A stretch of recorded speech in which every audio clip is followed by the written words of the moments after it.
Shoutout kay Kuya, oh. You know, dalawang training box. Kawawa naman yun. Yan, good morning mga Birdgada. Ayan, nandito tayo sa may Philippine Arena, no, sa Bukawi, Bulacan. Ayan, dito tayo. At dito na natin sila bibitawan. Ayan, pahinga lang sila konti. Time check tayo 8:46, no? Medyo tinanghali tayo, pero ganda niyan, may araw. Ayan, oh, sikat ng araw. So pahinga lang natin at i-release na natin sila dito. Time re-release. Let's go. Let's go. Haba naman. Birdgada, may magtotos din, oh. Doon naman siya sa kabilang side magtotos. Ayun, oh. Si Kuya, dalawang training box yung dala. Yun, oh. Shoutout kay Kuya, oh. Yun, oh, dalawang training box. Yan, dito siya sa kabila naman magtotos. Yun, oh. Siya sa kabila. Magre-release na tayo mga Birdgada. Time check tayo 8:50.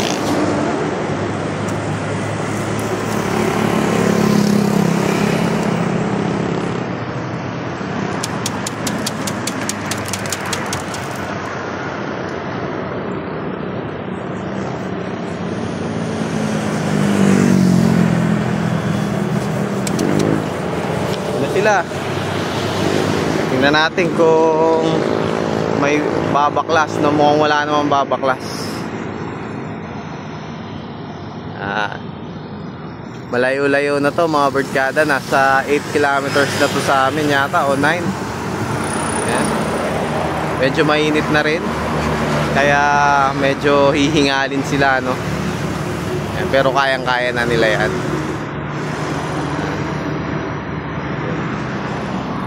Tumataas na sila, oh. Naghahanap na yan ng markings nila. Natin sila dyan. Pag-release na siya, yun yung mga ibon nyo. Yun, ang layo. Doon naman pumunta, no. Yung atin, andun na, yun, oh. Ayun pa rin, oh. Hindi pa rin umaalis. Pero mauunahan pa tayo nyan, mga Birdgada. Naghahanap lang ng markings yan, pas sisibat na yan. Ayan mo, may nakita na silang markings nila, oh. Lumalayo na sila papunta dun sa location natin. Ayan, second ni Kuya. Yung isang ibon ni Kuya, sayang. Kawawa naman yun. Oh, may tubig kasi dito kaya hindi ako nagre-release, eh. May tubig dito kaya hindi ako nagre-release dito. Basa. Tapos dumiretso siya dyan. Dumiretso siya pag ganun. Kaya pala bumaba ka. Nakita ko, kala ko nahulog mo yung takip. Ito, nakuha niya na yung ibon niya, eh, no? Hindi niya rin pinabayaan na mahulog lang doon. Ayan, nakuha niya daw. Ayan na siya. Nagarito rin pala siya banta, no? Kita na sila mga Birdgada. Ayan, oh. Rumorondo na, oh. Pero parang konti sila, parang kulang, ah. Tignan natin, ayan, oh. Parang may mga nawawala. Parang kulang yung ibon natin, ah. Tignan natin.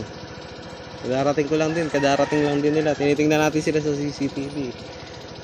Ayan, oh. Parang kulang. Time check tayo 9:27, no. Kauwi ko lang at kararating lang din ng mga ibon natin. Ito sila, oh. Ayan, parang may kulang nga. Parang wala yung mga brown natin, no. Yung mga bata, no. Ayan, hingal na hingal sila. Biglang tumirik yung araw, mga Birdgada. Sobrang init. Ayan, oh. Yun, yung black nandun na. 1, 2, 3, 4, 5, 6, 7, 8, 9. 9. Yung meron pa sa taas.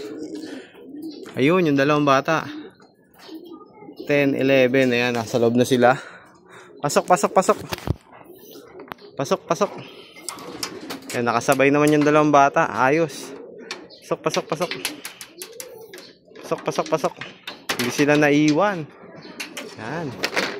So, tingnan natin kung may kulang sa kanila. Kahapon kasi mga Birdgada, nabawasan tayo ng isa sa mga NDR warrior natin. Ayan, biglang tumindi yung sikat ng araw. Ayan, oh. Kanina makulimlim eh, di ba? Ngayon tingnan nyo, tirik na yung araw. So, sana kompleto sila, ano? Wala sana nabawas sa mga warrior natin. So, tingnan natin. Check ko muna sila. And so, galing nila. Ito yung mga malalakas, no? And pati yung dalawang inakay natin, ayun, no? Galing nun, no? Yan, no? Going to 3 months old, nakakasabay sa liparan. Yan. Husay nyo.